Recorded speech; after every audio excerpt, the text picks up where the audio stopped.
What are 5 songs that you can't stop listening to right now? There's the one by Mina Manzini and Ennio Morricone, Stai Telefonando. I only have a YouTube version of it. I don't actually have it on CD, so I just play it over and over and over again on YouTube.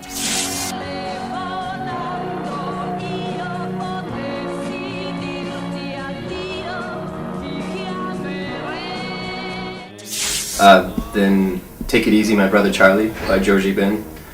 Let me think.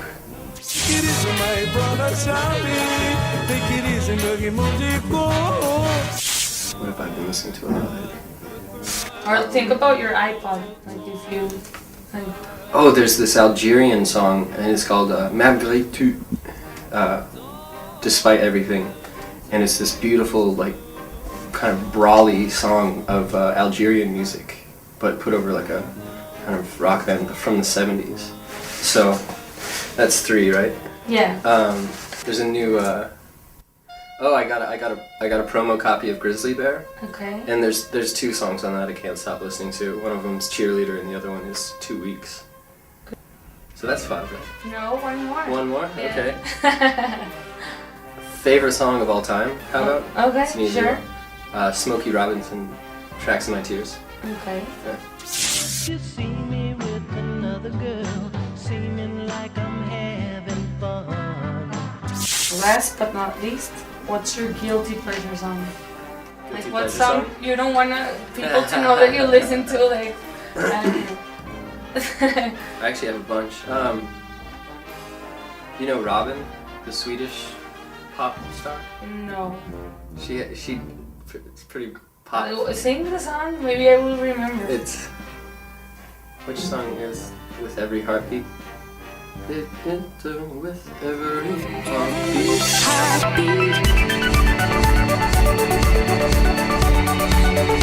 It hurts with every heartbeat.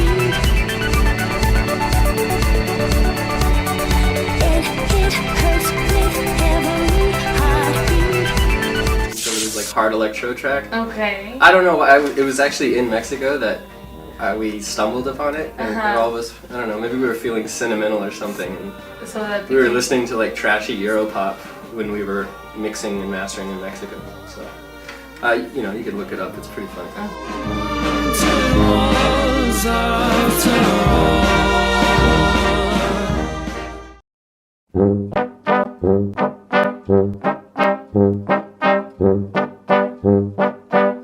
Hello, Indigo Brain Media. This is Zach Condon of Beirut.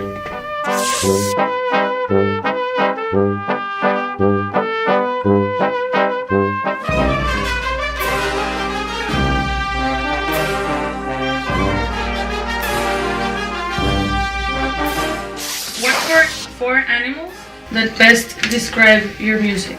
A burro.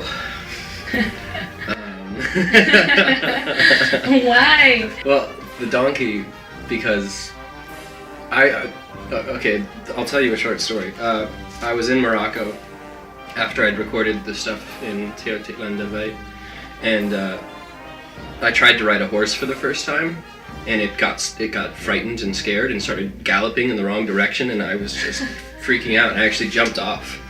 And ever since then, I've actually been really scared of horses. Okay. So I almost find the donkey to be like more dignified, because even though they're silly looking and sound stupid and look and like walk like they're drunk, which is why I think it kind of sounds like my music, they have like these really beautiful sad eyes.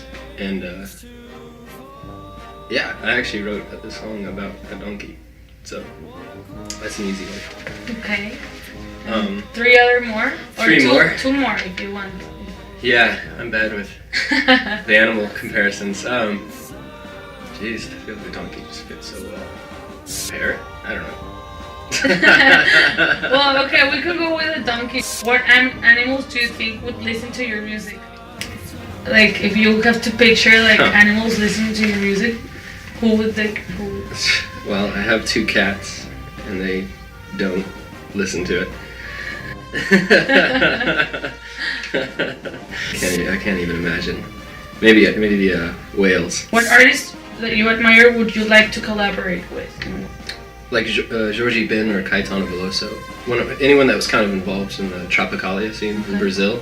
Os meus desejos e planos secretos só abro pra você, mais ninguém. I think that would be like a match made in heaven. Well, for me, I don't know if they feel the same way, but. E se eu me interessar por alguém? But I'm really pushing for something like that. We're going to Brazil later this summer, and I don't know. I have a section, like a CD section, this big of just all my favorite Brazilian music. So that would be my first choice. Do you get nervous before your shows? I get very kind of agitated, you know. So yeah, I definitely get nervous. What's funnier is it's not relative to size of the audience though. I've actually played in front of like 50 people and was trembling, like even during songs. Whereas sometimes when the shows are as big as like Coachella, you kind of the audience just turns into a big black mass and you don't think about it too much. So it's almost less nerve-wracking when there's more than like 1,000 people. And do you follow like a ritual before like any shows? Like do you meditate or like Nothing drink a lot healthy. of water? I don't know. Like do you do something? Some sort of ritual? We haven't figured out anything too healthy yet, but let me think. I usually don't talk for a couple hours before the show because it makes my voice sound better later. So apparently my friends always make fun of me because I turn into like a Silent Bob type character. I don't know. And then it's usually just a giant glass of whiskey right before we go on stage. For your new album, I know that you went to Oaxaca, right? Tell us about that experience. Yeah, I went down there not knowing at all what I was going to get myself into. All I knew was an email from a guy that said he would be our guide and translator. But when we showed up in Oaxaca, actually one of the things I noticed that was interesting, I'm from New Mexico originally, I grew up there as a kid, so it kind of felt like home. It kind of felt like I'd gone back home. It's much livelier and more vibrant, but I remember feeling quite comfortable in that kind of terrain and like feeling like I'd been around all of it before, and it was just warm and inviting, really. But as far as working with the band, that's a long story. But I was there for 2 weeks. We had a translator who would translate like to half of the band in Spanish and the other half in Zapotec. Crazy. Because some of the older members don't even speak Spanish, and yeah, we spent a lot of time there afterwards too. We went back to Mexico City and drove down to Veracruz for the carnival, actually, where I was the biggest gringo there. What's your favorite day of the week? Why? Maybe Sunday. Now that I don't have to go to school or go to a job anymore, it's definitely Sunday. Because nobody thinks you're a lazy bastard if you just sit around and play video games or read a book and not really do anything.